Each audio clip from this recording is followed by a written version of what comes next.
fucking kidding me? What is this? What the fuck is this? Are you some kind of child or something? Gotta tell your friends everything? What are you even talking about?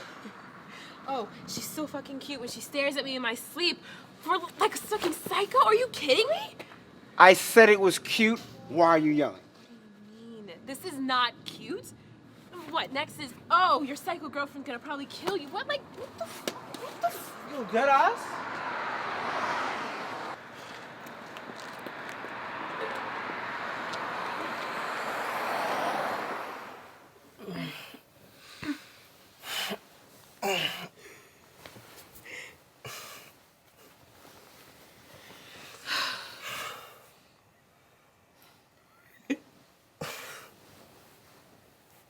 What?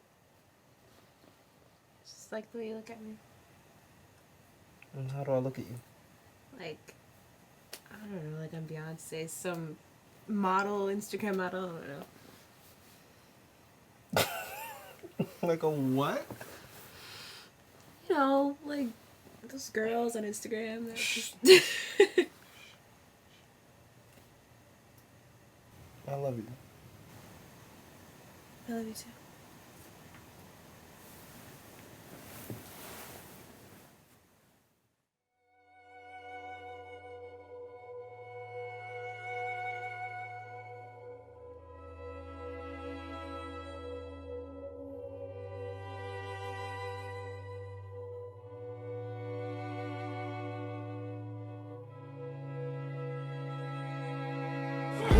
Almost. Yeah, I'm good, thanks.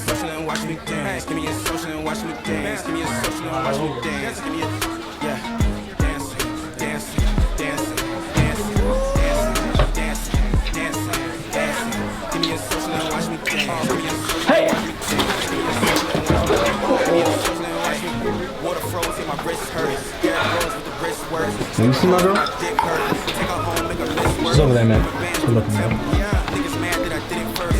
Yeah, I'm on another level. Stack it up and watch me fucking dance.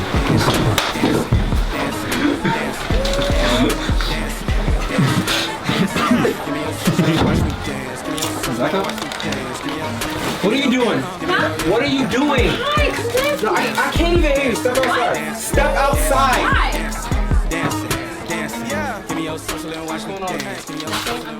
Dancing?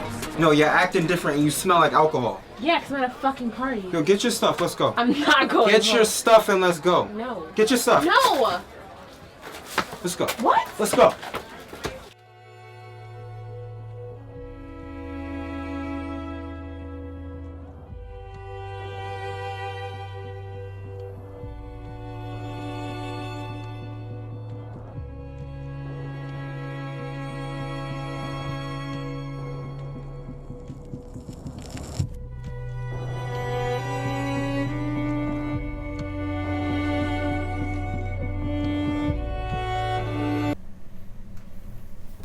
I love you. What are you doing? How many did you take? Please don't leave me.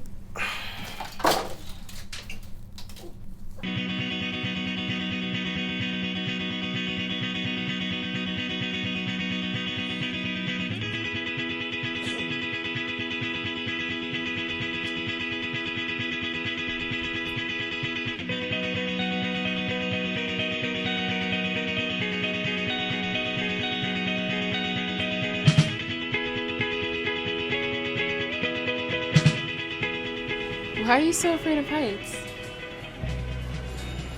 Relax. Open your eyes. I'm right here.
from a star. I ain't like the rest of y'all. 48 minutes straight, I don't gotta rest a ball. I'm a star, surrounded by the dark, beautiful and dead, only pretty from afar, from a star. Shit is scary here on this side, dead on the dead, on the dead, on the inside. Off the edge like a cliff dive.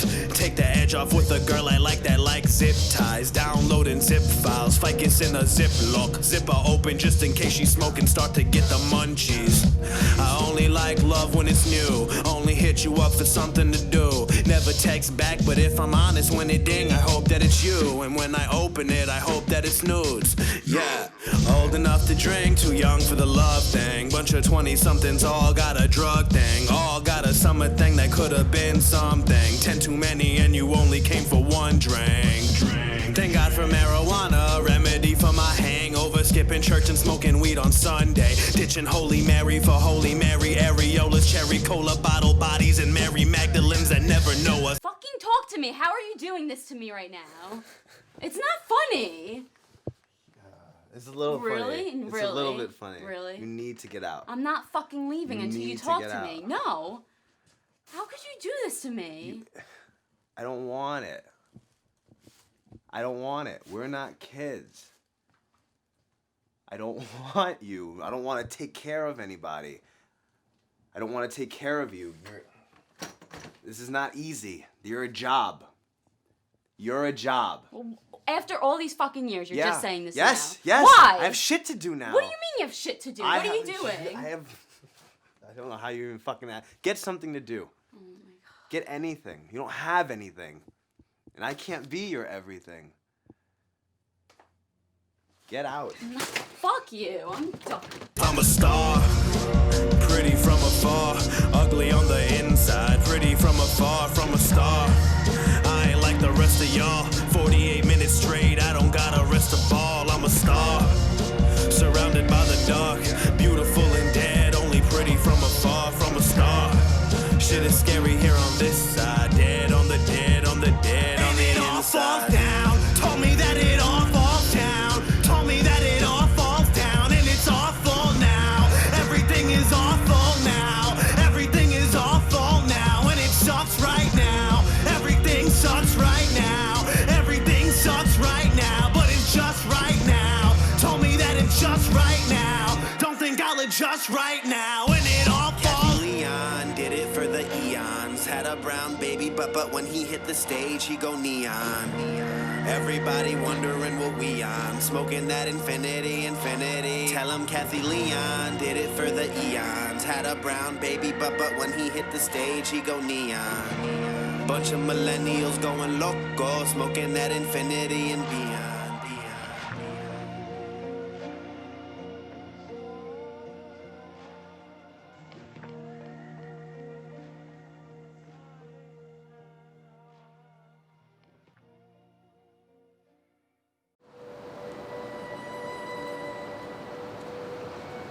Pretty from afar, ugly on the inside, pretty from afar, from a star. Marcus, let's start with you. So one of the films we got to watch was Black Memories, which I honestly, man, I'm not a film guy. Erica and Justin actually are working the film department. I just do a bunch of things around the school.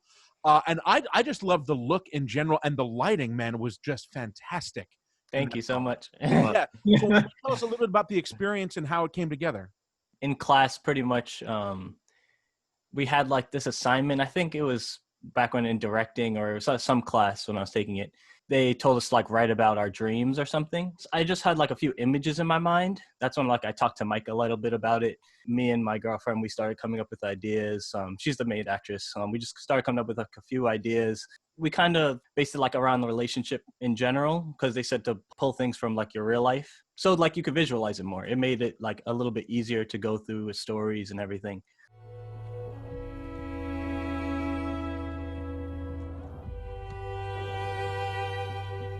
Well, I wanted to compliment you and Mike, firstly, because like one sin that I find is like overlighting.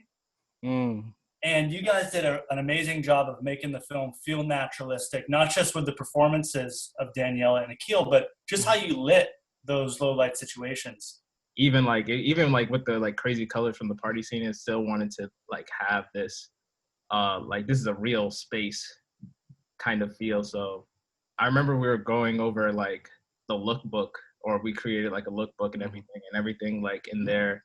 Everything in there like we kept gravitating towards like these more like natural looking scenes. So it's just like, you know, that's the way we went about it. Even the gas station at the beginning, even though we couldn't really add lighting to that situation, we just knew it had that look because we've been there before. The high key lighting, but then you have like the shadows on the faces. Like we kind of like planned the stuff out because like we lived through these experiences kind of before. So we were like, we tried to keep shadows towards the camera like most of the time through it. And like we went through a lot of things just because we were learning in cinematography class and everything. Like there was things we wanted to try out.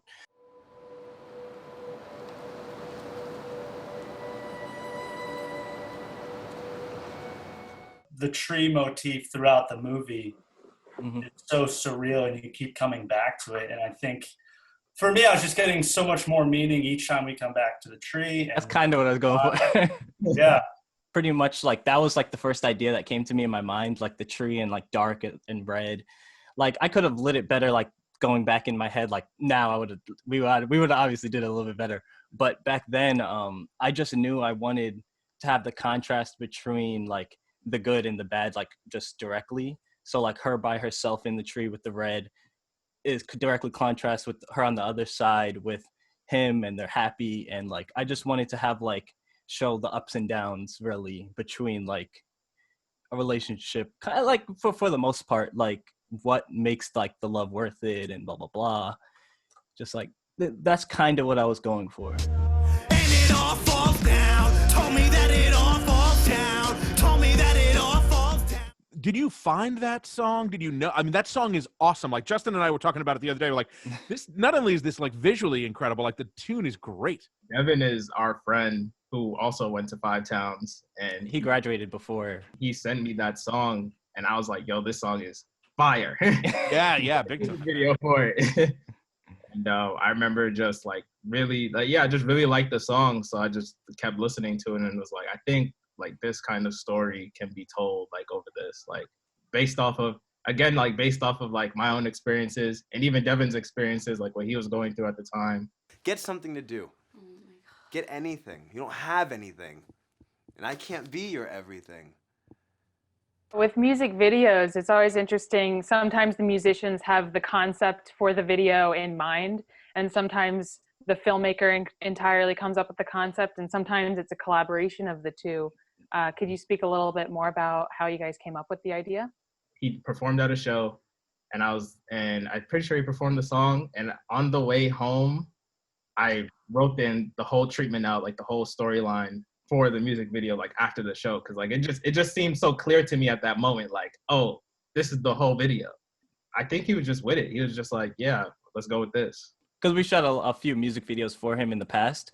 So since he kind of had like a trust with us because like we've helped him with like his short series, and like he was like an actor before. So there was like lots of things we were helping him with beforehand. So we were able to like just talk to him, and really like he would fully trust us at that point. I'm a star, pretty from afar, ugly on the inside, pretty from afar, from a star.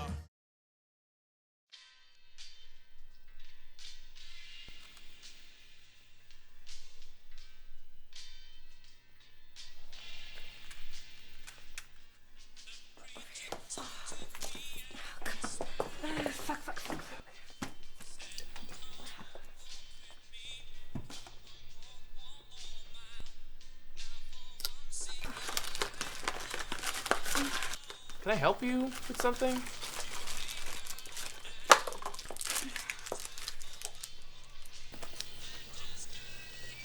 I mean, we're closing soon, so...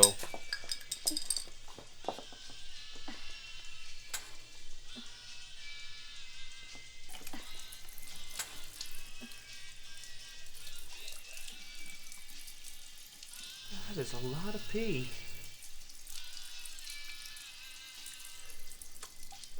Oh, I can taste it. Oh my god. Yeah, no, you're pregnant. That's pregnant urine. So? It's positive. Seriously, again?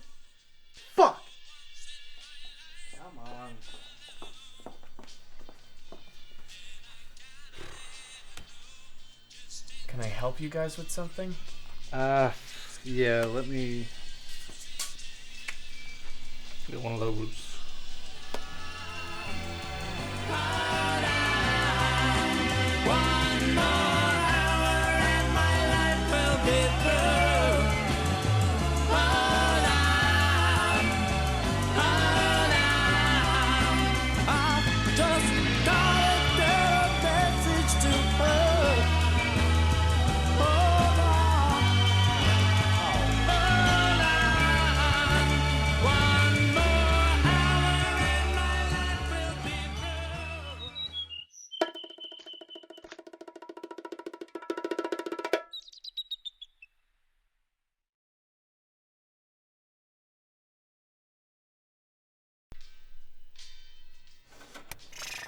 Good game tonight, man.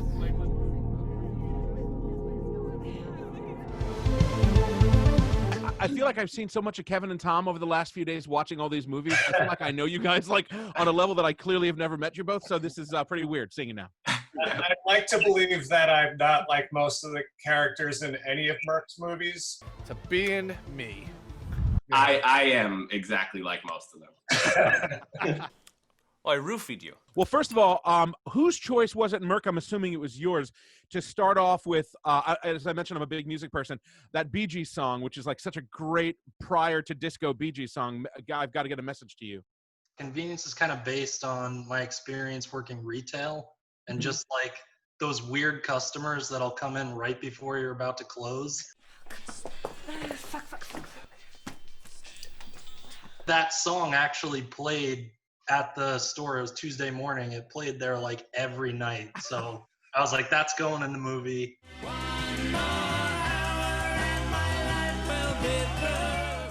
How did y'all pull off the pee? That's a bottle of Gatorade, yellow Gatorade, the one that you can like squeeze. So Melissa's just holding it and squeezing it. That is a lot of pee. Melissa, I really like your performance in Convenience. How did they approach you, and what was it like working on it? Thank you. That was actually my first student film at Five Towns. I didn't know any of them yet, and actually Phil just found me from an acting class and asked me to be in a film, and I had no idea what it was about. I was very surprised when I got there. Can I help you with something? Kevin, I like how you play the straight man in a lot of these films. What's it like when you're doing takes? Do you ever feel like you're about to crack up? Yeah, I mean, it's always fun to play the person that is like reacting off of these really weird and crazy situations. Okay. Can you just unlock your doors? It depends on if I make it through the take without cracking up, or if I make it through the take remembering all my lines.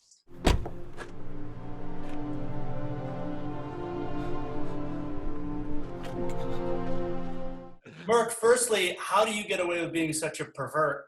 I remember having a lot of doubts about that film all throughout. Like, I remember giving the script to Kevin. Man, I know this is like a weird script. Like, you want to do it? And then actually sitting with him in the Mac lab when I had the finished edit, and I showed it to him. And I was like, dude, is this like funny, or is this just like weird and people are going to think I'm a weirdo now? This is fun, okay? It's fun. But I think, like, I mean, I remember when you first told me about it, and I was like, yeah, this is weird, but like, let's figure out how to make a weird thing funny. And I just felt like you wanted to do something, and if you wanted to do it that bad, we should like support it. And if it meant us kissing, then you just gotta do that. You gotta support your friends. You gotta kiss your friends, man. Yeah, you gotta kiss your friends. Hey, Merc, how is your approach different to Blind Date? Because, I mean, obviously it's significantly longer than the other ones. I mean, it's a 40-minute film as opposed to like a 7-minute film.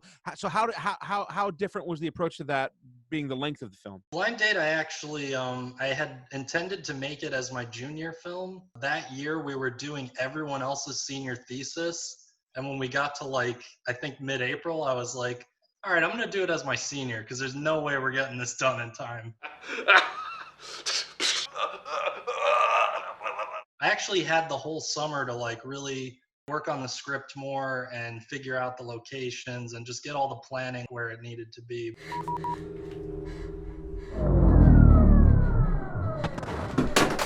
Hurricane Sandy also happened in the middle of that shoot. Yeah, that's right. The Sandy storm happened. Was it the last week we were shooting? It was like we were almost done.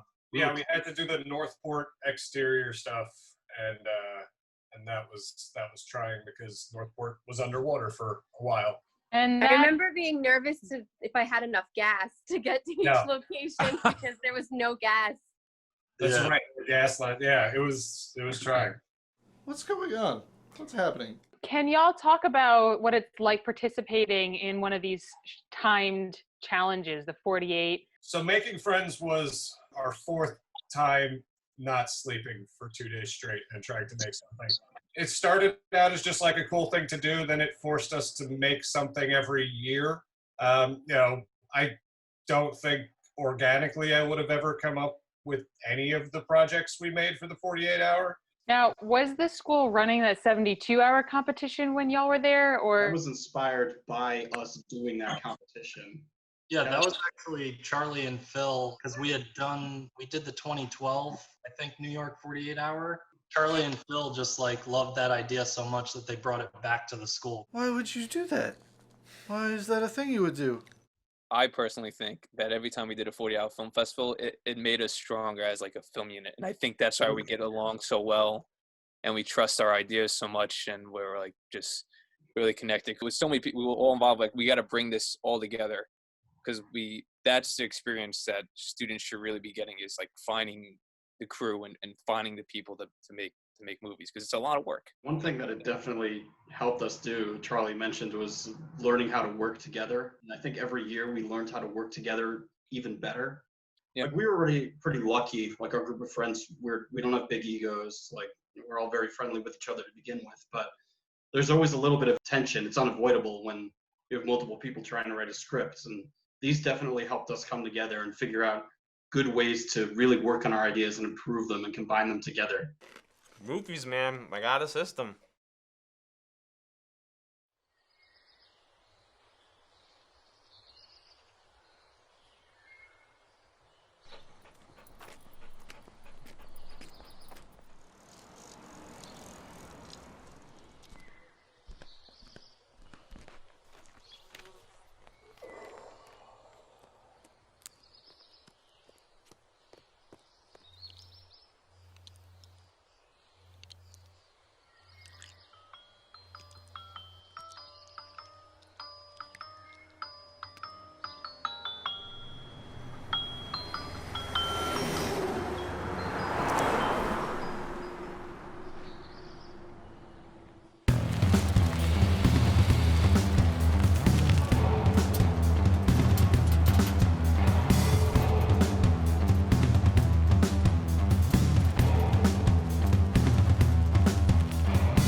Shit. No! Chris, they're coming! Come on, go faster! It can't. I knew this was a bad idea. It wasn't a bad idea. It was our only option. We're gonna be fine. Freddie, what the hell? What? Okay, hold on.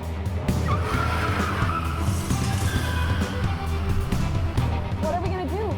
Don't worry, I got this. Oh, yeah. Because it's going well so far, right? Shut up, just trust me.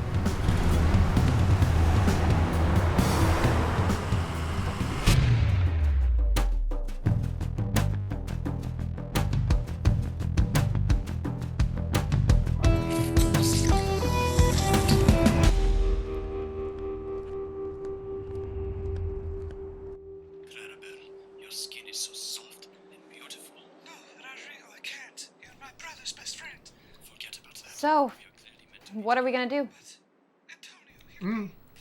Well, whatever your heart desires, babe, but Chili's is too expensive, and I'm sick of fast food, Dotterman. That's not what I meant. Can you turn that off? How can you even tell what's happening? Have you seen this movie? It's good. Hey! Chris, we need to talk about this. No, we don't. Hey. I'll figure something out.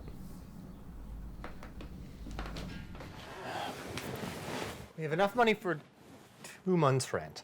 It's plenty of time to fix our finances. What? Only 2 months? Yeah, rent went up this month. Things just kept getting worse and worse. Want some? No, that's gross. Oh, come on, you love peanut butter. Yeah, when it's on bread. Look at yourself. Have you eaten anything else today? Hey. So I got laid off. It sucks. I'll find a way out of this mess. Have I ever let you down before? I'm not gonna let you down this time either.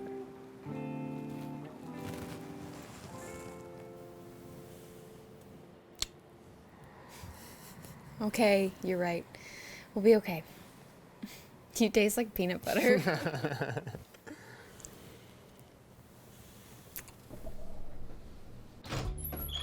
Whoa, hey, come on, guys. I told you to put a sock on the doorknob, all right? I mean, I live here too. We don't need a Fine, we're not doing anything. Yeah. Okay, good.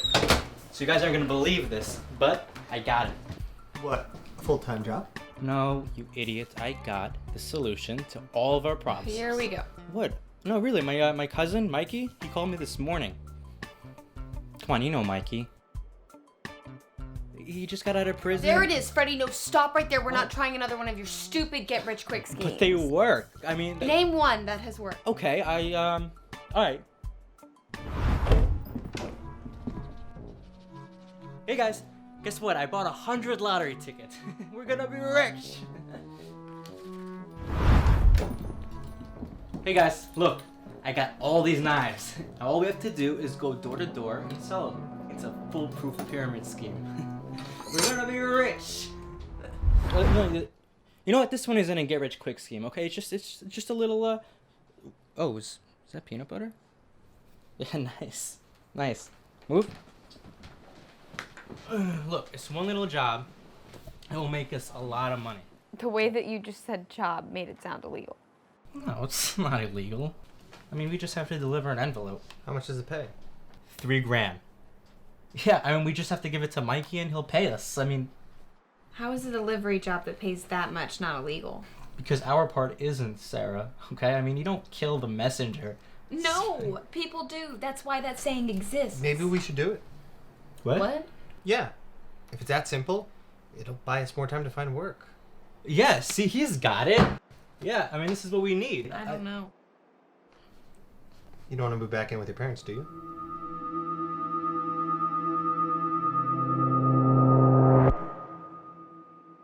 Dad, can you help me with my homework?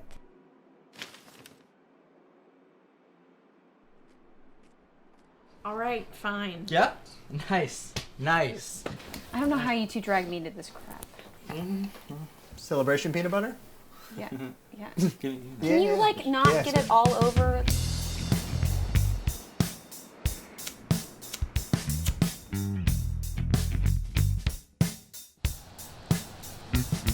So, what do we do? Mike said we just need to go in, nod twice at the guy behind the counter, then he'll let us in the back. What's in the back? The envelope that we have to deliver? Someone will give it to us? Yeah, let's go with that. It'll be okay.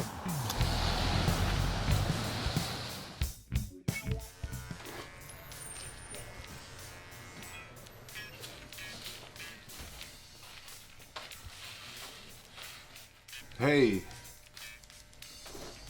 You want to cut? No, thanks. We're good.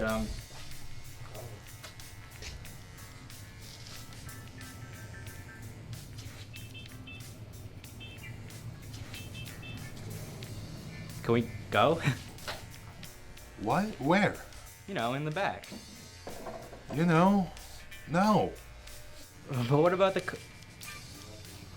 code? What are you talking about? You know. Oh. Yeah, okay, yeah, you get it. You get it now. Yeah. No. No, I don't. No. I think you're looking for the barbershop right next door. Are you kidding? What? How is I supposed to know it's the wrong place? That's an easy mistake to How make. did you get that mixed up? I mean, they're both barbershops, look.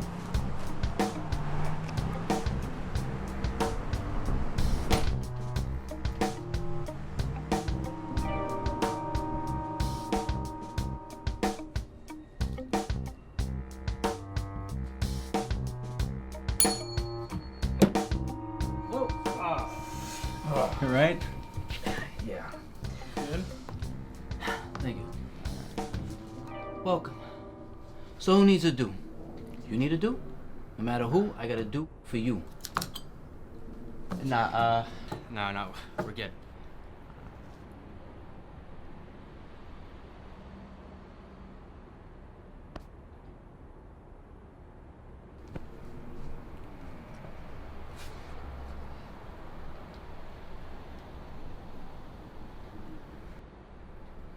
Welcome to the Mafio Club, brothers and sister.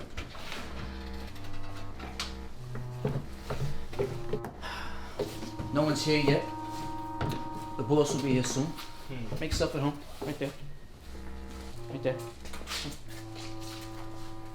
Yeah, right over. No, right over there. So glad I didn't have to use these. But really, better for you that way. That last one. Huh. This kid came in last week and his mother said just take a little off the top. I took his ear off. I called that the screaming cut.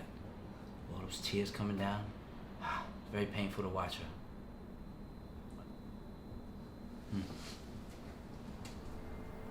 Come on, don't be shy. Have a jelly bean. We're all friends here. They nod twice, they're in and they're nice, right? Yeah. Come on, guys. We're in and we're nice. Like he said. Right. Thanks.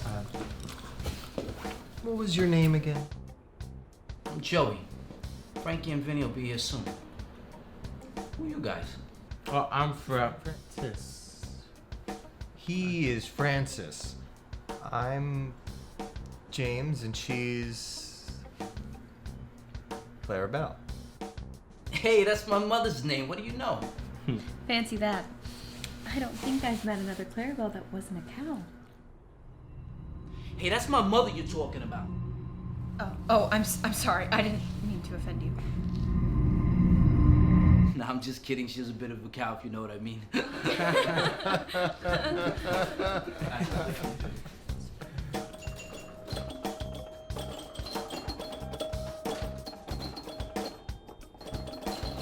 Guys, all we have to do is steal that envelope. Alright. You said our part was legal. It is legal because they're the bad guys. No, I'm not doing this. Chris, we need to leave. I'm telling you. Hey, what are you doing? What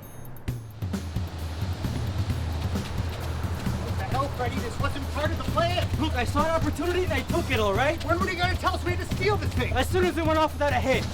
They're coming! Oh, what's going on? Maybe they took the package. What do you mean the package? How could you let them get away with the package? I don't know. They Get in the freaking car! Look, I know you guys would have never agreed to go along with it if you knew, all right? We need a plan.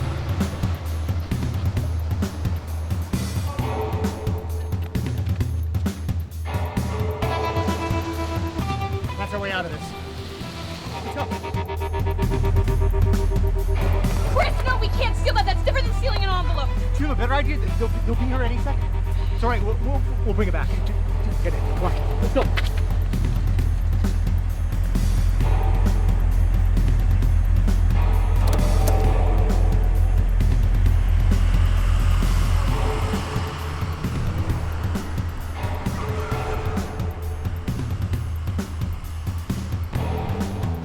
Damn it. Screw this. What are you doing? There's something I should have done a while ago. Hopefully not something stupid. Oh, shut up. Get away from us, Frankie. They're in a freaking ice cream truck, Frankie.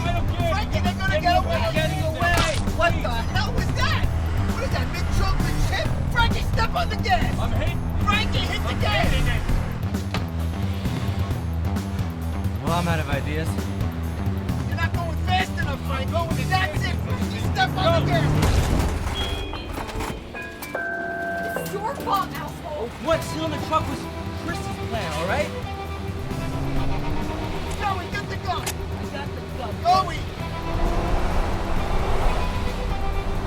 Oh, shit. Jesus, get down.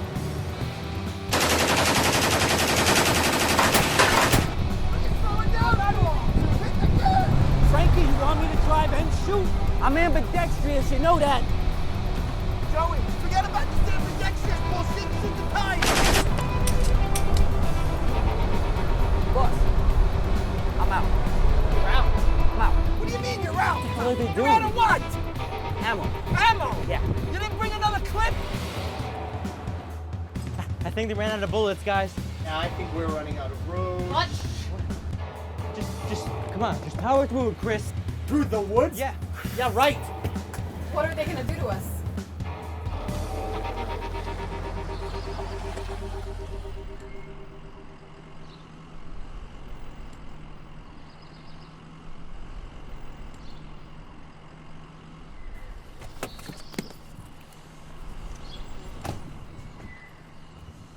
Hey, boss. What? Should I bring the gun? What do you mean, should I bring the gun? Of course you should bring the gun. But we're out of bullets. Well, we can pretend, right? Oh, Frankie, what a brilliant idea. Let's pretend, like Mr. Rogers. Hey, look at me, I got a pistol. Come on, you two idiots. What the?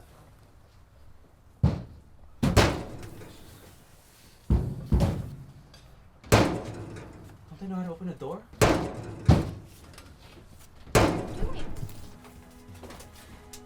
Guys, they're gonna find their way in here no matter what. It's just think on our feet, and we'll be okay.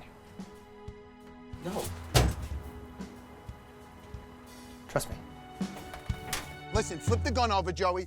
Frankie, grab the other end. You got this end? Grab it in the middle. On my count. 1, 2, 3.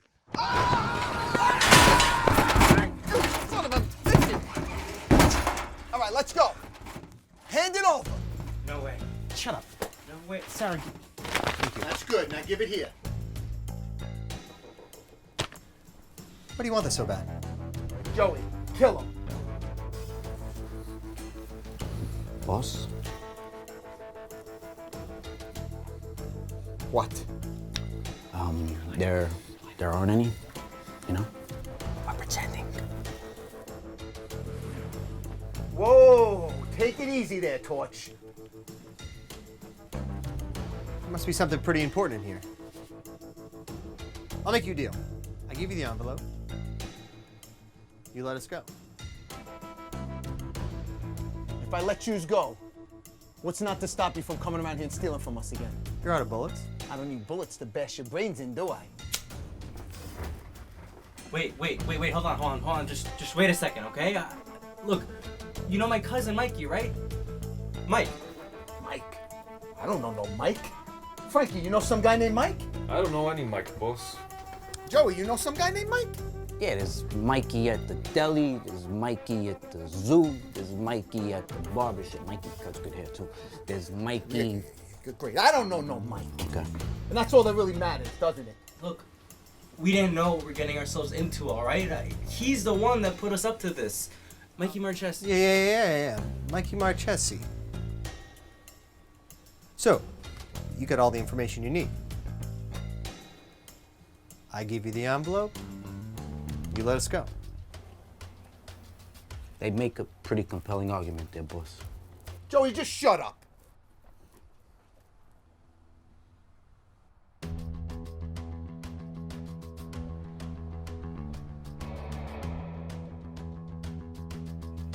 All right. You got yourself a deal. Now let's go. Hand over the package.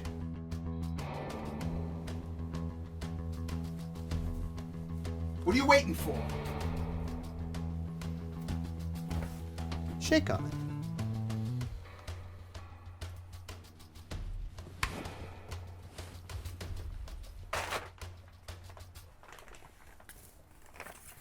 I don't ever want to see you around here again.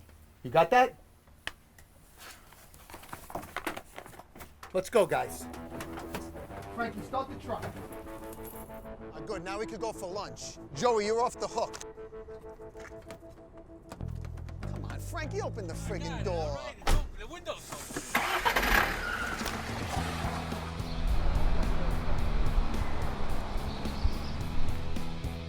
Excuse me. Hello, is anybody there?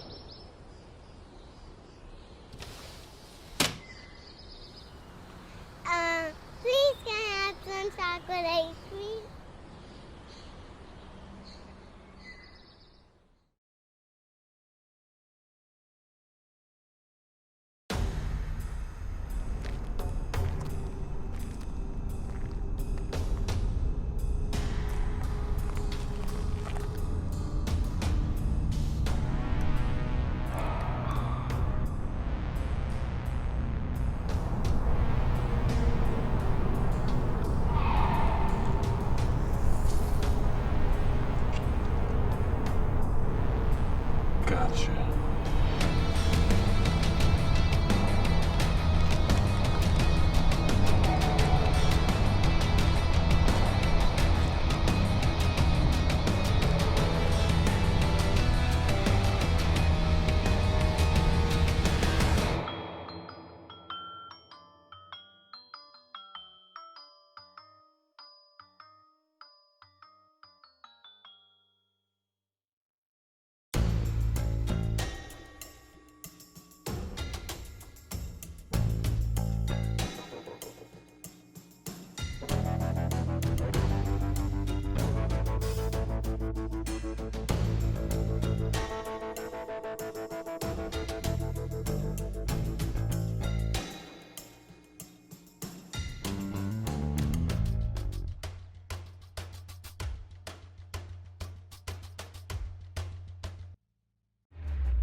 There were a lot of pretty complicated elements in it, you know, a car chase, weapons in public, some pretty big filmmaking challenges. Could y'all speak to how you handled that and how you approached it? The biggest thing was the car chase, I think, was a lot of prep for that. We had to like notify everyone in that area. We typed up letters to send out to all the residents in that area. We did, we posted signs on all the far in advance. Yeah, all the notices and stuff like that. The police knew that we were doing, and we had their support as well. Yeah. We were a little bit lucky in that regard because you were a volunteer firefighter and your dad knows like all the cops in that town. So yeah, I think it was a little bit easier for us to get permission than it might be for most people. Oh, yeah, because it's going well so far, right? Shut up, just trust me. Was there someone who was in charge of the moving vehicles, or like how did that, what other things did you do to plan for the safety aspect? We rented walkie-talkies, which was really important for that scene. And we had Bob DiGiacomo, who gave us a bunch of advice about acquiring the permits and stuff. I'd spoken to Saul about shooting stuff like that too in the past, so he gave us some advice. And we had insurance through the school for that project as well. There was lots of different steps. Yeah. And we also scouted out a location and went to the location in advance to make sure it was good. James found this great U-shaped double dead end area with not a ton of houses. So we could just drive around like this. And we went there the day before to see how many pedestrians would be around, how much traffic there would be, and there was like nothing. So this is perfect. I think maybe one car passed for the entire 2 days that we were shooting there. Oh, Frankie, what a brilliant idea. Let's pretend like Mr. Rogers. Hey, look at me, I got a pistol. Come on, you two idiots. You guys had a pretty committed ensemble cast. And so what was it like planning the schedule? You have all these actors' availabilities, and you have, you know, like the chase and dialogue. And kids, too. I know I mentioned kids before, but there was a bunch of kids in that movie, and that had to be tricky. I think all the planning and everything like that, we had a bunch of actors from the city. We did casting like months in advance in the city. And once we cast everyone, then we set up all the schedules and the shooting days and all that stuff. It worked out well because everyone's availability actually worked out pretty well from what I can remember. Got lucky. I think the initial order that we wanted to shoot in wound up working out with all the actors' schedules. Yeah, it was pretty crazy. Most of that cast are people that we had never worked with before. There's a few exceptions, people that we worked with previously, but most of them were brand new people that we had did a casting session in the city for. And the kid with the ice cream cone is my cousin, and the little girl at the end is my little sister. Oh, that's awesome. Gotcha.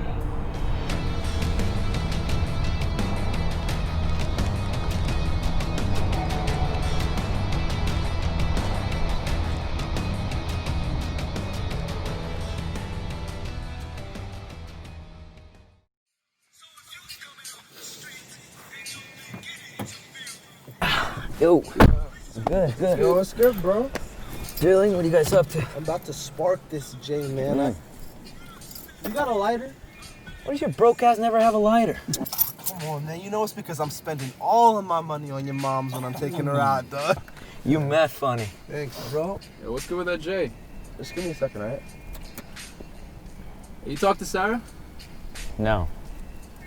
That's a lie. No, dude, I really haven't. Now, you're looking down. I could always tell when you're lying, bro. But you won't return my calls anyway, so why does it matter? I told you, this kid's been hung up on the same chick for fucking 2 months. And plus, we all knew she was a slut before you guys started dating. What are you talking about? I was her first. She had like 5 boyfriends in middle school. Bro, I think it was safe to say she's bound to break your heart. You know, I heard she was talking to that dude from Garden City that... Oh, this yeah. Fuck you guys. Oh shit, cops! Cops! Are you talking about that fucking Prius, you dumbass? Close, dude. Oh, it's a Prius? Oh, fuck. Shit, didn't even see it. Fuck you. We can't chill with this kid. I swear to God. Hello? Hey. I didn't think you would answer. Yeah, I didn't think I would either. How's work? Is that really why you called me, Max, to ask me how work is? No, I don't know. I just want to talk to you. Hey, babe. I need you to drive me to the gym. Boys are waiting on me. Listen, I don't want to keep doing this. I already told you to not call me. Is he there with you? Max. Wow. You didn't really waste any time after we broke up, huh? What am I supposed to do, Max? Maybe not start fucking some other dude. You want to know why I broke up with you? You are never going to do anything with your life, okay? All you do is smoke weed with your friends and then go to work at the movie theater. You're a fucking loser, and I can't handle you anymore. Come on, dog. It's crazy mics. Yeah, I'm not taking it. Max, you alright? It's whatever. What's taking so long? Yeah, chill. He's probably bagging it up or something.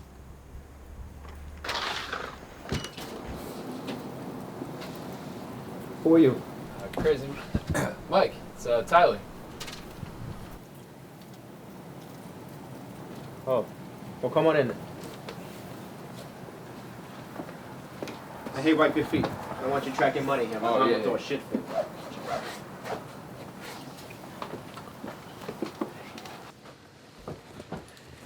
So, what can I do for you, gentlemen? Just an eighth, man. For you, I could do 60. Dope. Oh.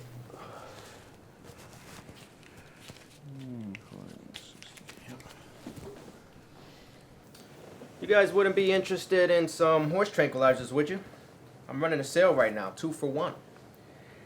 I'm also doing a seasonal special on machetes. I got all different kinds. Big ones, sharp ones, tall ones. No, thank you. Just a week, please. Alright, no problem. Clearly you guys don't know a deal when you see one. I'll be right back with your baggie.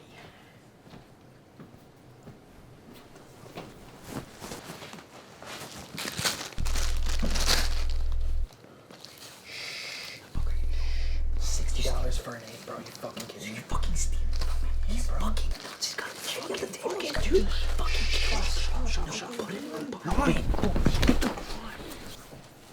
There you go. It's okay. You seem a little flustered. Yeah, no, everything's cool, man. They just couldn't decide what year the Civil War happened, right? Yeah. 1861. Wow. Nice. Good for you. Cool.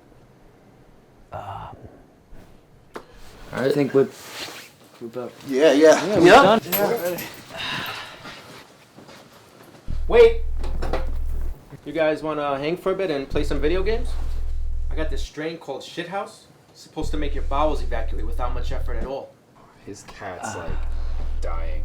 Yeah, and she's the cat blind, and we're we'll putting have it. to get back. Yeah. We're putting down the cat.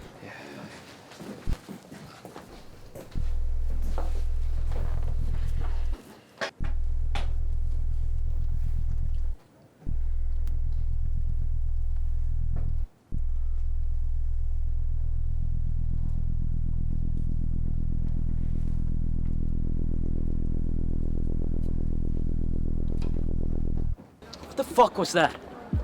What? He's an absolute psycho. I mean, he tried selling us machetes and you make me steal weed from him? There was a shit ton of weed on his table. He's not gonna notice us taking a little bit. Oh, a little bit. Jesus Christ, dude. Like I haven't dealt with enough shit today. The girl I love, it's with some douchebag. And she tells me that she doesn't think I'm ever gonna do anything in life because I spend all of my time with you guys getting fucking high. I saw a future with us. And now what? She's with someone else. And where am I? Fucking alone. Look, Max, I'm sorry. I was just trying to have a little fun and get your mind off of Sarah. I shouldn't have shoved weed down your pocket. That was a dick move. Bro, you can't keep acting like the world's over just because some stupid girl doesn't love you. All right, bro, it's cold as hell. Can y'all stop, man? Hit this shit or nah? Kiss my ass, V. Cool, bro?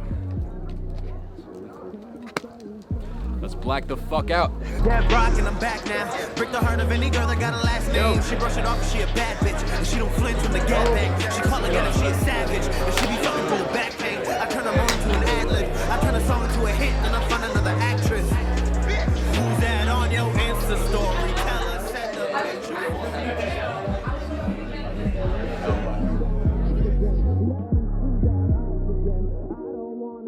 Sorry, Snoopy. You can't go with us. Dogs aren't allowed on the school bus. Woof.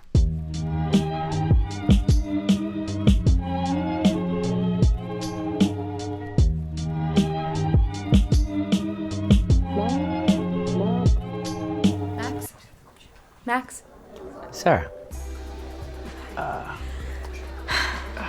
Max, I need to talk to you. Right. I don't have time to talk right now. You don't have time for this? No. No, come on. Listen, I talked to Steve. All right, I got in a fight with Steve after I saw you. Okay, I don't love him Sarah, the way I love you. You're drunk, all right? And I can't talk to you about us right now, okay? And I'm sorry, and I gotta get my life together. All right, you're right, and I will. I just can't talk to you right now.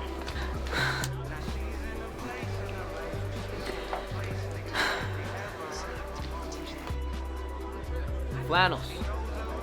What? We're both wearing flannels. Oh, it's my friend's shirt. I spilled a drink on mine before. Oh. Were you okay a second ago? Yeah. I lost my train of thought. I wasn't sure. You were staring pretty hard. I was. Sorry, I wasn't. It's cool, I'm just messing with you. Okay. So, are you from around here? No, my friend dragged me to this party, actually. Oh. Hey, my name is Max. Hi, Max. It's nice to meet you. Nice to meet Hi. Hey, bathroom, please. Come on. I'll be right back. you. Okay. Yo, this dude's got a machete, bro. You. Yo, Max. Crazy Mike. Crazy Mike. Go, go, go, go, go. Meet at the toilet.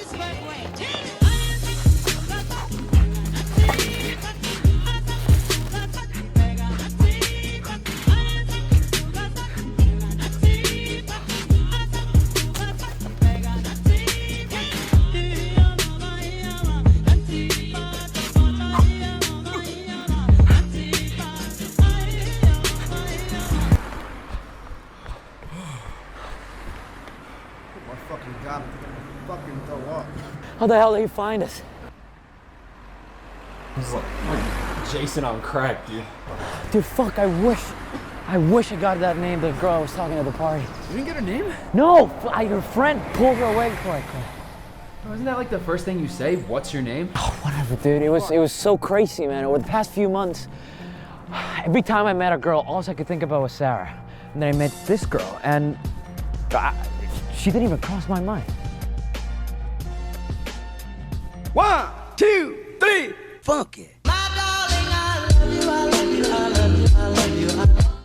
Dude, right before graduation, I remember outside public safety, you were like, I think I might take this job as a park ranger. And I was thinking like, oh, that's funny. He kind of looks like a park ranger. Like I can picture it. And then today I'm watching a movie called The Brentwood Spot, and I see you, torque up in a pickup truck, jump out with some aviators on, and start kicking these skaters out. Yep. Is this a sign? Woof.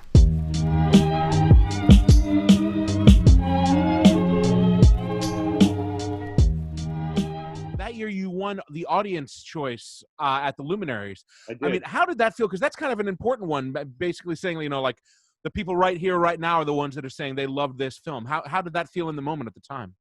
It felt great. I was really excited because a lot of my friends and family who got an opportunity to see it were just really proud of me, and that was a great feeling to turn around and kind of see their reaction to it as well. I just enjoyed being able to screen my film with a lot of my fellow students. They also really, you know, hadn't seen the film yet. It was kind of a surprise for them too. So I enjoyed that, and just kind of feeling that support and you know, appreciation from me and my fellow students to each one of our films. It was really nice to, like, I guess, sit there and appreciate the fact that I was able to vote for their films and they voted for mine. That was a great feeling. Let's black the fuck out. I remember, Kyle, when you were working on this, you would come into the office and I would like overhear you, and I didn't see anything. I didn't know your work, but I remember you being really like sure, you know, very confident and very like relaxed about it, and very like, no, I think we got it together. And I was like, I wonder if he really has it together, because like I'm usually skeptical, but then when the film came out, it looks very polished, very well thought out, committed actors, really great visual style. I actually remember being in our editing class. I'd screened an early version of it for you. You're giving me a lot of really great tips on how I should kind of clean up some of the earlier scenes, because that was stuff I was having a lot of trouble with, was like making it all cohesive from the beginning to the middle. That was my biggest issue, was I really liked my opening scene, but I just didn't know kind of how to transfer that over. And we had talked a lot about that in class, and that was really helpful. I'm running a sale right now, 2 for 1. I'm also doing a seasonal special on machetes. I got all different kinds. Big ones, sharp ones, tall ones. No, thank you. Was this production really hectic? Was it extremely stressful? Did you have enough time to plan? What was it like on the day? Was everything falling apart or everything falling in place? If I could go back, I think I would focus much more on pre-production. I feel like a lot of students, especially in my year, we all felt like pre-production, you know, needed more time. And once I got through that and I was able to actually get on set, I did feel like those were the easiest days, which is so strange because I expected those to be the craziest, but they ended up being kind of the most rewarding. And our second day of filming, we shot for like close to 15 hours, which is insane. I mean, we took breaks in between because we needed to wait for a certain time of night to get a specific shot. But it was just, once it hit, I think 3 a.m., that's when I realized, I was like, wow, that was stressful, but it felt like it went by so fast and I almost didn't even realize it, you know? It was really, it was a lot easier than I guess I thought it would be. And pre-production ended up being way more stressful than I thought it would be. Woof.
You gonna stay here all night? You gonna buy me a drink?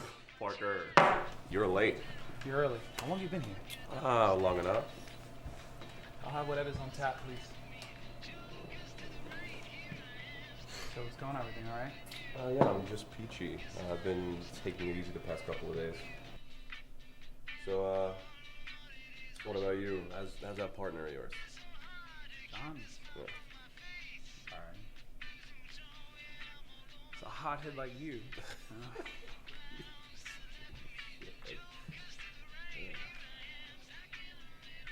So what's going on? Why'd you call me down here? I found him, Parker. Found who? Frank Valentine. The Voyeur.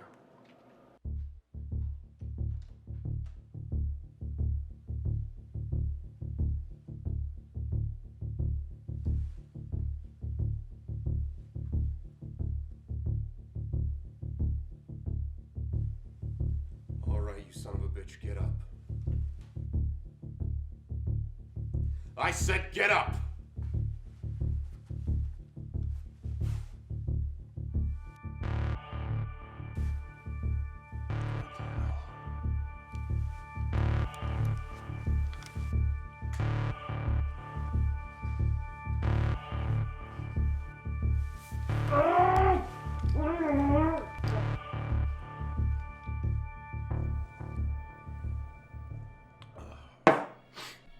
So you're telling me that you found the Voyeur? I found him, all right? His name's Frank Valentine? Frank Valentine. Listen, Mal, do you remember the last time you were on this case? Or was that just a big fucking drunken blur? It's still my case. No, it's not. You're not a cop anymore. Doesn't matter. I was the one to open the file, and I'm gonna be the one to close it. How do you even know this guy's the killer? Look, Parker, I know it's been 3 years, but I'm still a good detective. 3 years ago, you pinned the murders on an innocent man and got him killed. Innocent of that crime. Look, Parker, I know I made a really big mistake in the past, but this time I really found the guy. Alright, tough guy, let's say you did. Let's say you found the killer. What are you gonna do? You gonna turn him over the mob like last time? I'm gonna deal with it myself.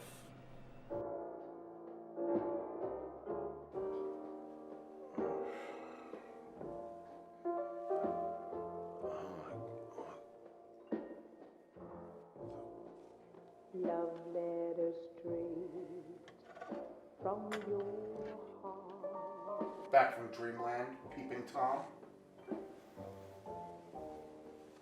Keep us so near.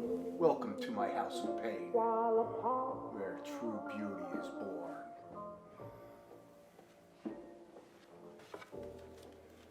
I'm not alone in the night.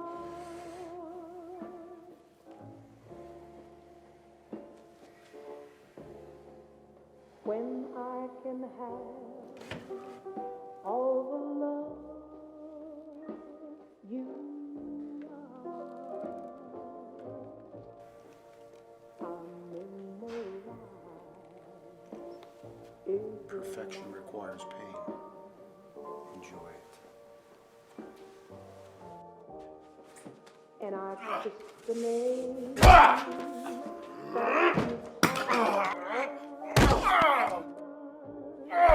Mom! Mom! What was that? Do you even have any evidence on this guy? You bet your ass I do. It's all back at my place. Why did you pull me down here? Did you think that I can help you?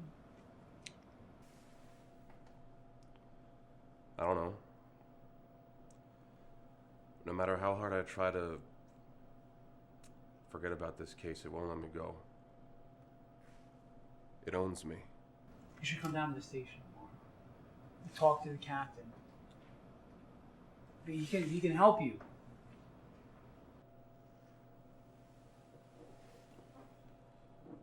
Cause Mom, doing this yourself. It ain't right.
Mom, we were partners. We busted our ass to try to clean up this town. I mean, the streets run with our blood, like our own veins. But you're on the edge of town now, and I can't help you. Okay, Parker, you win. I'll go to the station tomorrow. Good, no, it's good. Who knows, man? This could be the ticket back. All right, I'm heading out. You need a lift? Nah, I think I'm gonna stay here a little longer. You know, you should just go talk to her. The girl you've been staring at the whole time. Maybe I will. All right, man. Good night. Catch you around, Mo.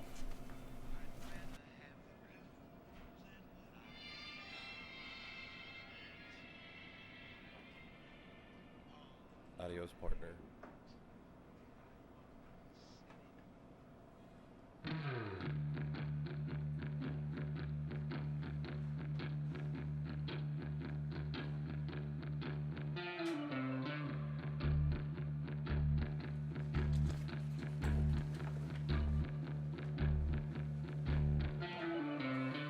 Blood crawls through the night holes. Blood sprawls across the walls.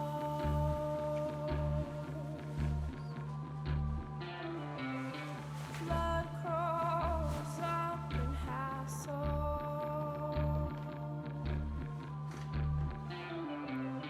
Blood sprawls across the walls.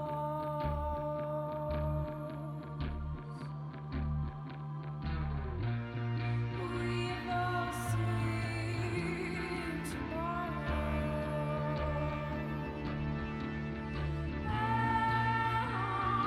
Else true to what they say. We've all seen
you doing? Good?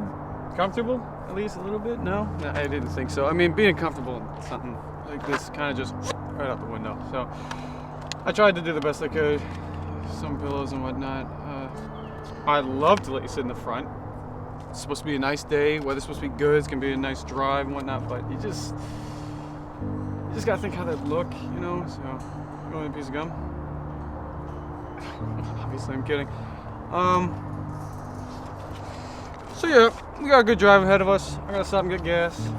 Should be pretty smooth cruising after that. So just hang tight, and we'll be fine. Just...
Just seconds. Hold on a second!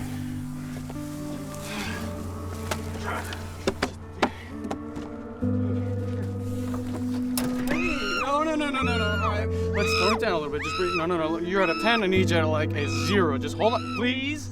Just quiet for 10 seconds. Just, you're acting like, this is all my fault and I'm doing this because I want to do this. Like, I don't want to do this. We're not the victim here! Just...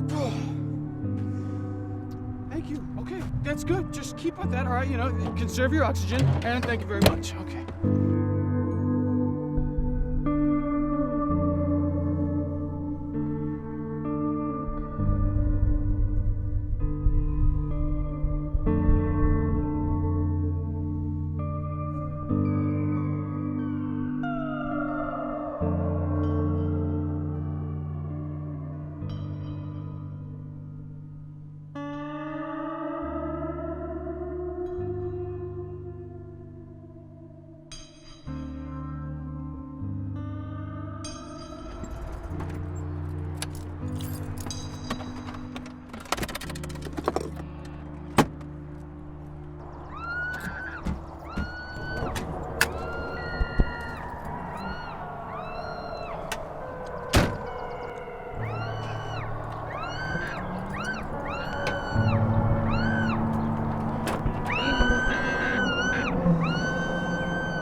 I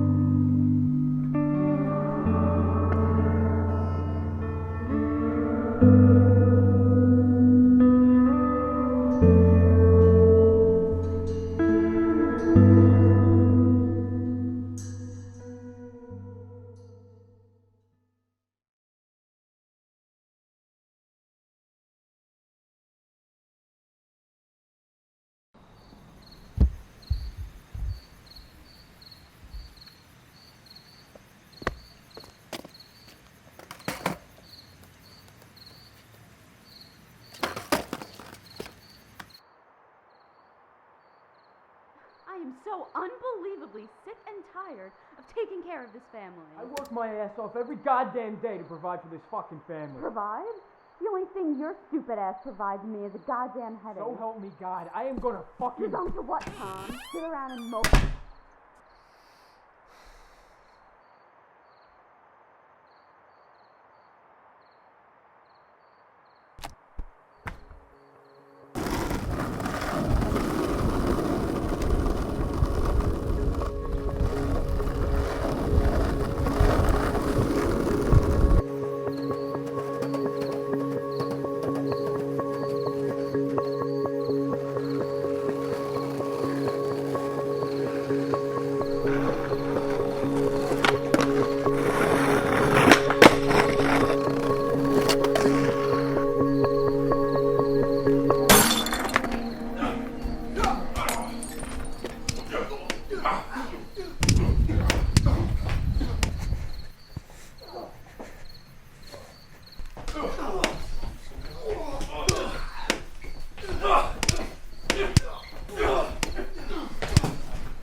Never seen one like that before.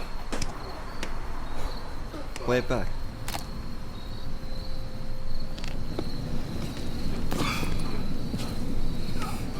Come on, play it back.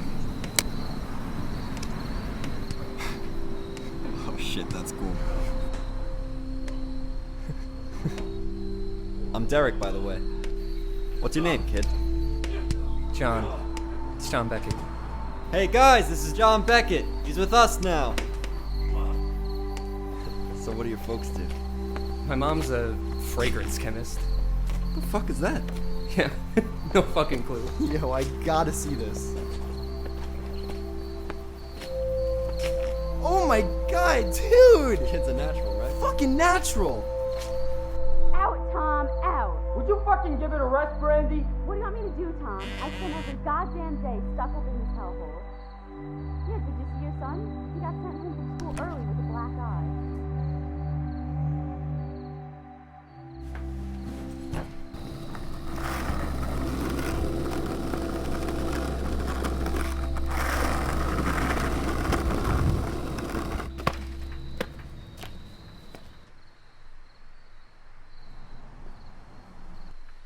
Oh, good. John's here. Alright, assholes, we're ready.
Derek! Derek!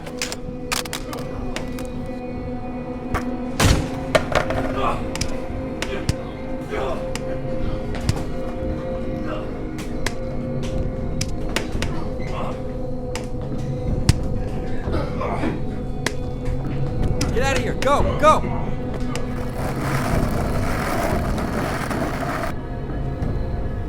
Hey guys, I just found this outside.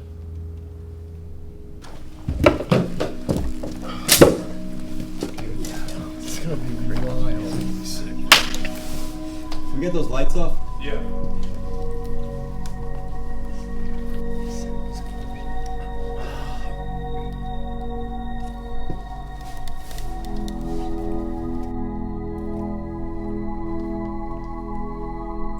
Hey, you've reached Don. I'm not able to get to the phone right now. I'll give you a call back later. Thanks.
I believe Playback, well, that's the film we're talking about today, that was made during the 72-hour film festival. Is that correct?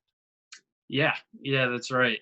I initially was going to do another senior project, but just the way the schedules worked out, I shot like 5 other projects or whatever. So I just, when it came down to getting my equipment, I was doing reshoots for other people, and I thought this one was strong enough and it felt personal enough where I could use this for a senior thesis. So.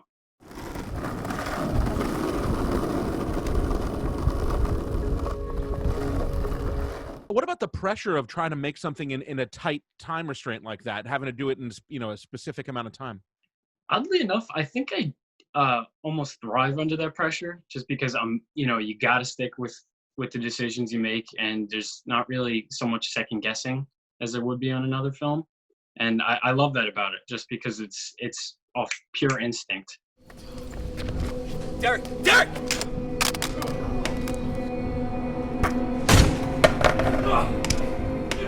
One thing I really appreciated about Playback was the earnestness of it, and not necessarily the gimmicky nature, which 72 Hours sometimes has this, it allows a space for a lot of kind of clever or smart or funny, trying to be clever in that way. But this was, like you were saying, it was, maybe there was a personal element to it.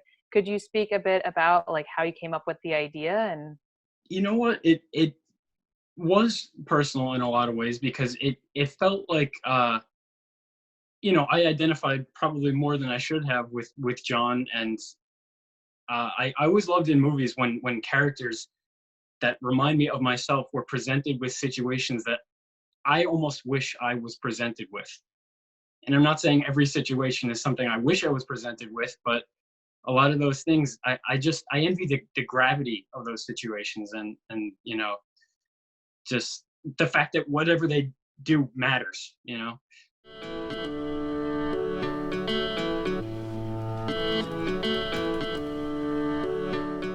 You were given a Distinguished Service Award.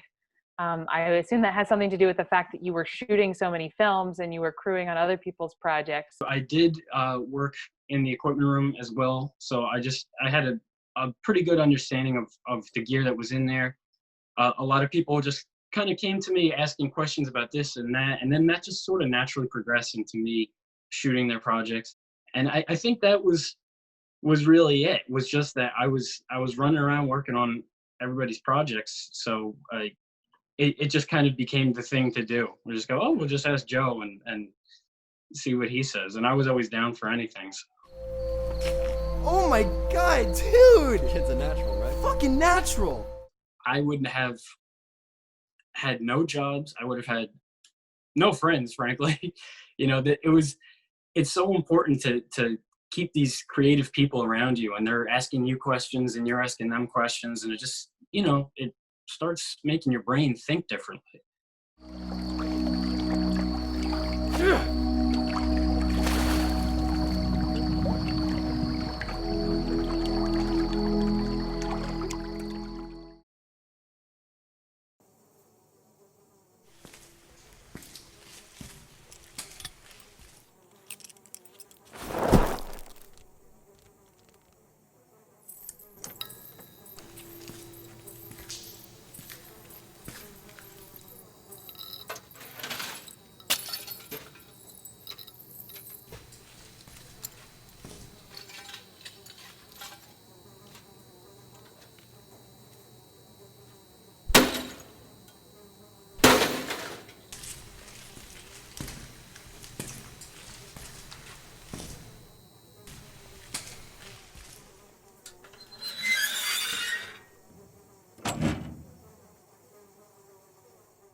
You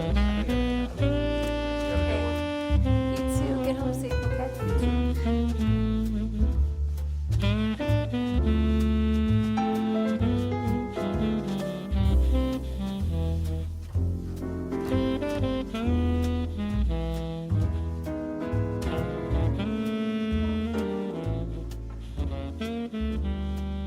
Hey.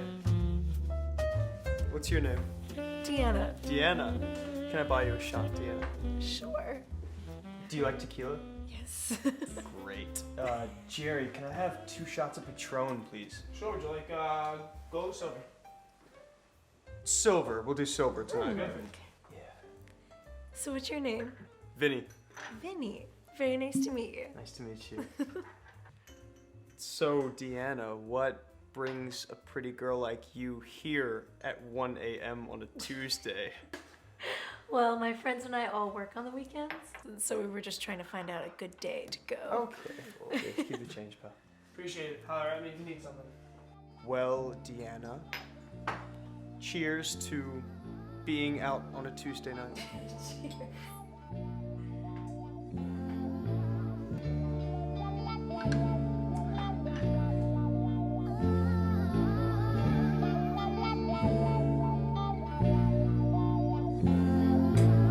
There was a girl, soft lips and the perfect eyes. Shy chick, not the type to really flirt with guys. And the type of girl you never wanna hurt with lies. So if she give me one shot, it would be worth a try. Thinking back to the time of when I met her. Tried to take her home, but I knew she knew better. Had me like damn, had to tell her who I am. I ain't seen her with a man, so I came up with a plan. Finally approached her, feeling in my zone. Told the bartender, give me 2 shots of Patron. Asked her what the reason was for being here alone. She just laughed until she put a number in my phone. And we really started talking till the convos got deep. And now she got me thinking it's a girl I'm trying to keep. Staying up all night together, barely getting sleep. Staring at the stars on the hood of my Jeep. Now I'm feeling so blessed that I'm calling her mine. Now she falling into love and I ain't falling behind. She ain't even gotta say it though, it's all in her eyes. So I told her that I love her, shit, I thought it was time. Yeah, I knew I had a real girl and all them hoes fake. And this little thing we got is what you call fate. Even started talking about getting our own place. So undoubtedly I knew I met my soulmate.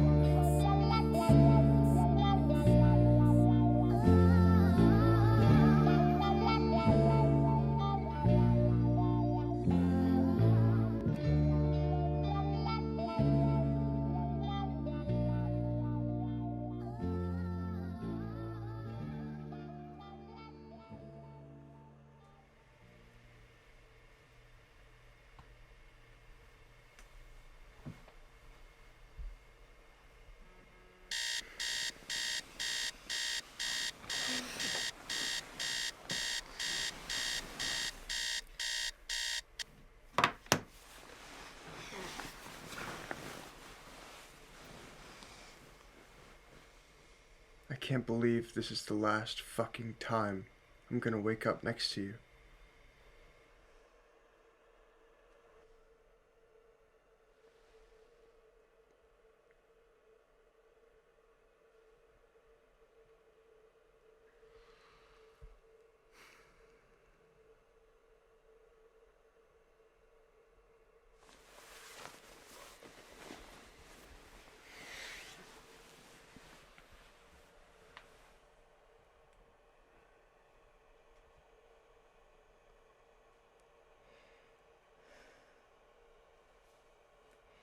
You said you weren't gonna do this.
Yeah, time passed, she really started to act different. She would talk on the phone but told me I can't listen. But I never had a clue what she was hiding. And when I tried to talk about it, she remained silent. Damn, but I knew that I had to get to the bottom of it. Not for nothing, the girl was different and I was bugging. I figured that if she won't tell me on her own, all I really gotta do is get my hands on the phone. Damn, what could it be though? I knew she wasn't cheating. She tell me how she feel about me every time we speaking. Not to mention that she with me every weekend. But still I took her phone before I really started tweaking. So we could finally talk about it, she won't be distressed. And everything be back to normal, so it seemed the best. Damn, my heart dropped when I seen the text. Through the phone, I ain't even wanna read the rest. It was a text to a cousin up in Maine, that in a few days she be hopping on a plane halfway across the globe just to study abroad. And she don't even wanna tell me she don't love me at all. She just walked into the room, I said, look what you made me do. You bout to leave forever, you don't even think it through. You trying to leave when all my life I wanna stay with you. And girl, if you don't feel the same about me, say it's true. What, now I got a couple of days before you leave? Shit, I hope you have a comfortable stay. And don't worry about me, no, I won't jump in your way. You wanna leave, good, I don't give a fuck what you say. Damn, and how you do this after everything we've been through. Planning for the future, we were talking about kids too. God damn, I would've never believed that you would lie to my face, straight get up and leave. We just really gotta talk, girl, I'm begging you please. I know there's no girl in the world better for me. She just looked me in the eyes and put her hands up on my chest, prepared to answer, and she took a deep breath and said, if it was up to me, then I would never leave. I'm not happy about it, I won't pretend to be. I just know that I gotta do what is best for me. And if we end up together, then it was meant to be. But after everything, who would've thought that our love so beautiful lost, deeper than the waters that I'm soon to be across. But life goes on and opportunity cost, yeah.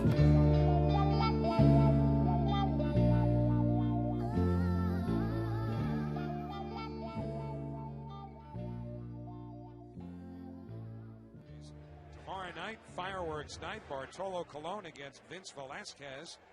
And on Sunday, Matt Harvey against Jeremy Hellickson. That's an afternoon game. And the Royals come in for 3 next week. Time call at home play. Hi, how are you? How you doing? Good. Can I get you something to drink? I'm good for right now. Thank you. Will go to Cleveland before Philadelphia and Atlanta before returning home. But it's 1-2 here to Walker. Now the pitch. Curve outside, ball 2, 2-2. Michael Conforto waiting on deck. Oh my God, Vinny? That portends dangerous Deanna. How are you? I'm good. How are you? Oh my God, what are you doing here? I'm with my God, you haven't changed at all. Yeah. I mean, thanks. besides the hair, Thanks. new look. Yeah, well, not really, but sort of, I guess. You look great. Thanks. Likewise. Deanna, this is Caitlin, my fiance. Hi, nice to meet you. Hi, very nice to meet you. Yeah. Deanna's my best friend from college. She went to study in Africa, and God, we haven't seen each other in like 2 years. Yeah, it's been a while. God, that's So I'll let you guys do your thing. cool. It was nice meeting you. Yes, very nice. Good to see you. Good to see you too. Cool. Take care. Yeah, you too. See ya. The 0-1 curve in for a called strike. It's 0-2. Or as Harry Callis called Mike Schmidt, Michael Jack Schmidt.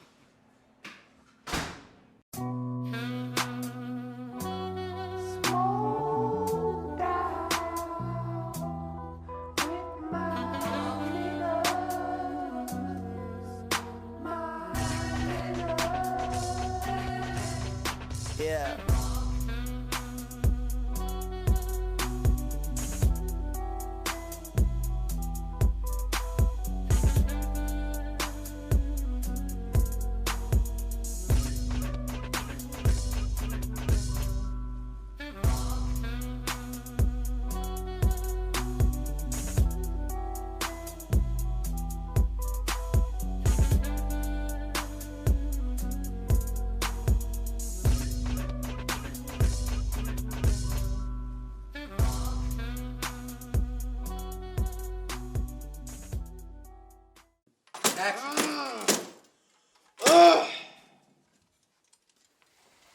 On a student film, there are many jobs and responsibilities you may not want or know how to do.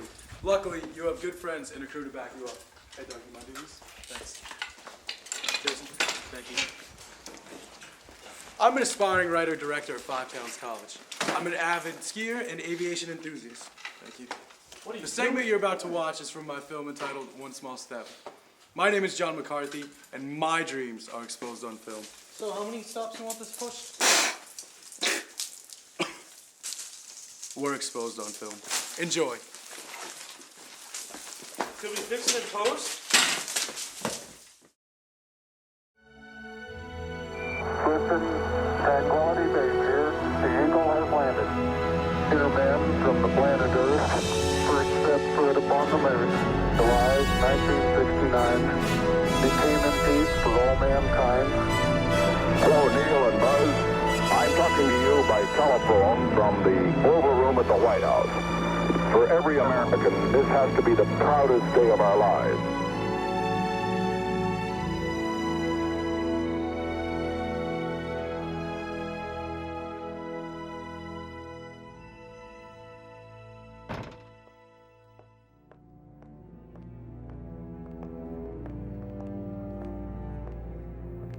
The Russians have beaten us to the moon. How, a man? No, a woman. What you cooking over there? How can they have beaten us? They haven't put a man in space in over a year. All right, settle down. Don't start jumping to any conclusions. The Russians launched an unmanned spacecraft to the moon, named Luna 9. It touched down on Luna's surface early this morning. How are we gonna beat them if they already have something on the moon? The Russians have been a step ahead of us this whole time. This, however, does not mean we can't land a man there first. The last Gemini capsule is set to take off in about 9 months. Then it's on to the Apollo program. Gentlemen, let's not get worked up about this. Keep your heads on straight.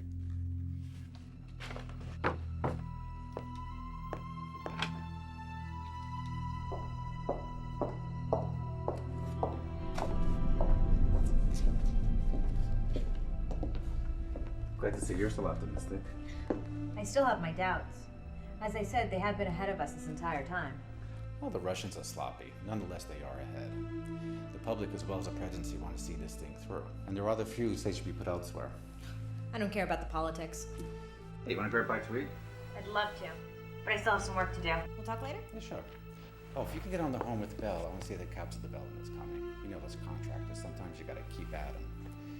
Also, if you can get the results to Cliff by the end of the day, I'd appreciate it. I'd say bring them to me, but I have a press conference at 4. Wonder what comment he'll have for me this time. Well, don't worry about him, he's just as important. Glad someone feels that way.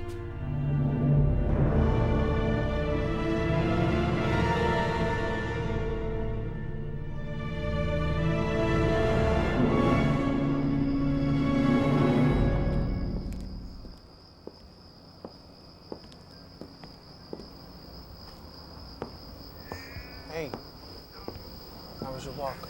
Good.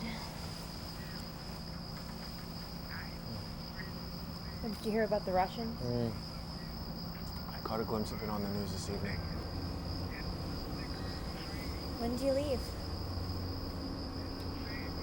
I head out at 05:30. There should be an officer picking me up.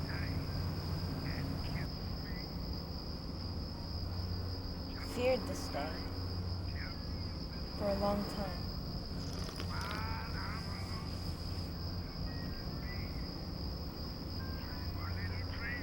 Do you think we're gonna make it? What, through the war? And to the moon?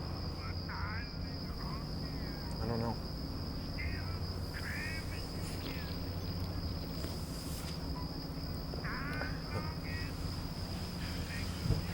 I support what you're doing. I do. Okay? But there's a war going on out there. People are dying. And you and your little buddies down at NASA, all you care about is going to the moon? Why? For what? What do you think we should be doing? First off, you're spending a lot of money that can go towards the war effort. Millions of dollars are being spent to hurl men off into space, when that money could be used to support our men. And secondly, someone needs to be here while I'm gone. This is my job, Chuck. My career. and you're my wife. Helen, you need to be at home. You need to take care of this place. I want to come home and have a family. Why is this so goddamn important to you anyway? This is all I have. That and you.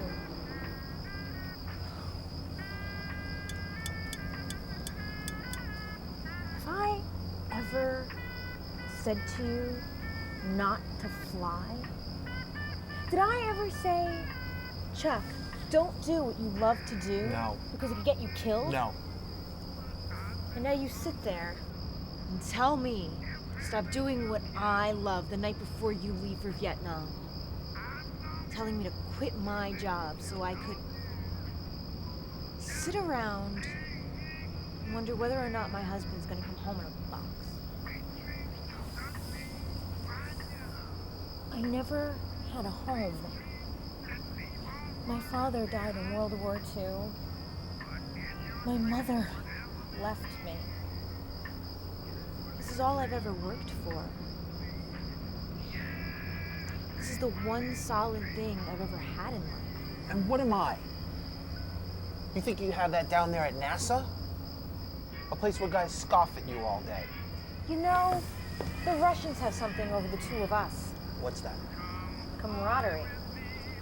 That's something I wish I had in my marriage.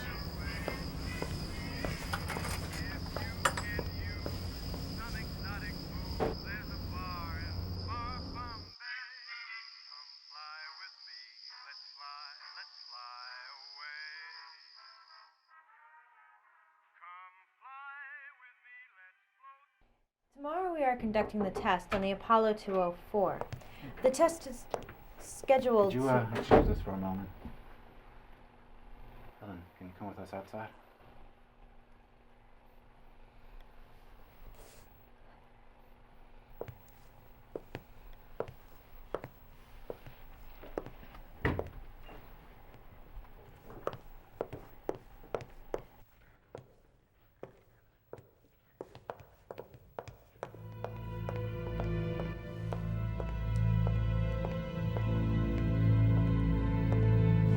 To see me?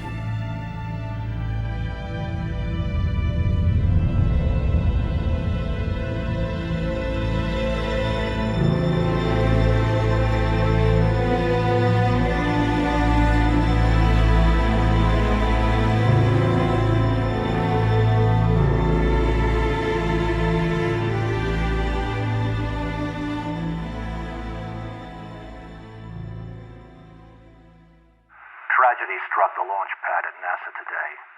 During a routine test, a fire ignited inside the Apollo 204 capsule, taking the lives of American astronauts Ed White, Gus Grissom, and Roger Chaffee.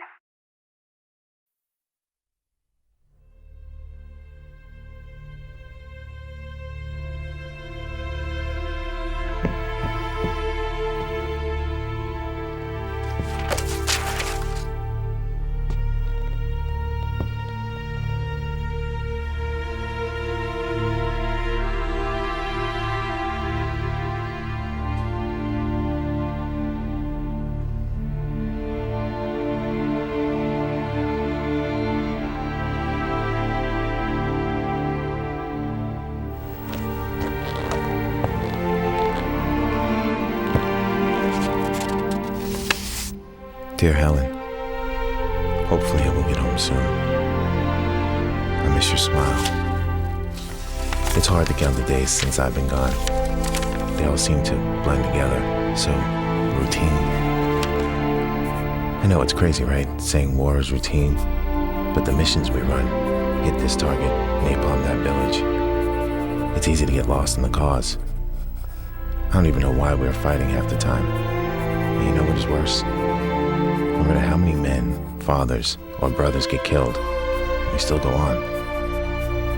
A great man once said, we do things not because they're easy, but because they're hard. You have something special right now, something that'll never be routine. And hopefully, I'll be home to see it with you. I miss and love you, Helen. I'll write again soon. Chuck.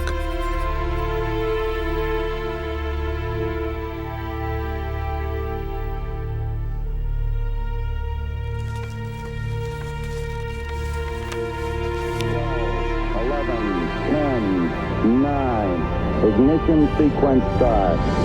6, 5, 4, 3, 2, 1, 0. All engine running. Liftoff. We have a liftoff. 32 minutes past the hour. Liftoff on Apollo 11. It's one small step for man, one giant leap for mankind.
Thank you so much for joining us, man. We appreciate it. No problem. What's going on? Oh, just hanging out here watching like dozens of student films from years ago, usual. Cool. The only trilogy we got to watch when we were reviewing these student films was Hard Boiled Haggerty parts 1. Oh boy. Sorry. I also can't stand it when I come into work and some guy's in my office with the intent of putting a bullet in me. I'm a big fan of, like noir films like The Big Sleep, To Have and Have Not.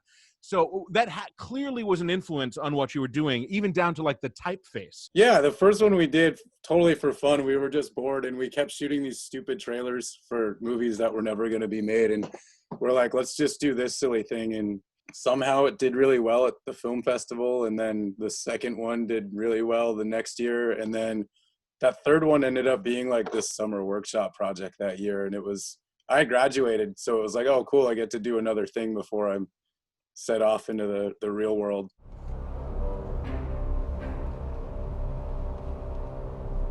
For me, looking back, it's like, well, I wrote the character, I was in it, but we should have casted a 45-year-old has-been-looking person to play the character. It should have.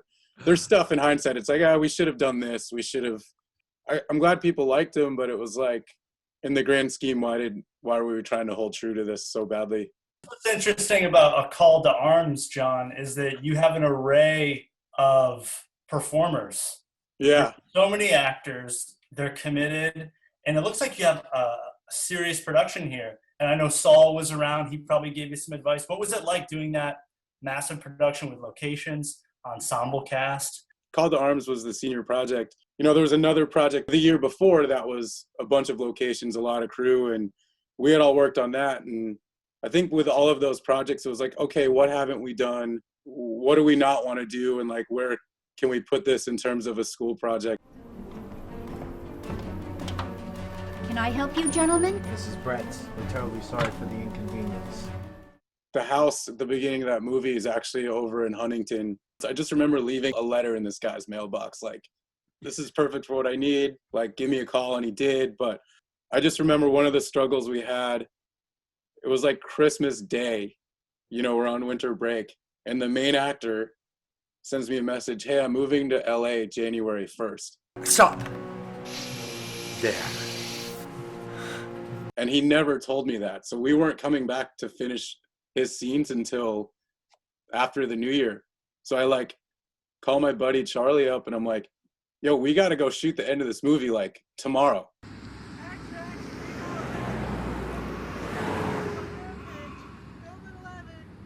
Yeah, there were moments also in the series where you had guns and I think there were some railroad tracks involved. Yeah, it's definitely pretty challenging to get some of those things done safely on a student level production. Can you speak to how you pulled those off? Yeah, the railroad track, we looked at train times and found one track that said, here's a train at 6 a.m. and here's one at 5 p.m. So I like laid down, I was like, you're going to help me if something happens, right? Like we're going to... Some of those locations, like the docks in the third Haggerty movie, we drove around, went to all the fishing piers around Long Island that we could think of, just started asking boat companies if they could help us out. Same thing. I mean, it was just grinding it out till someone said yes.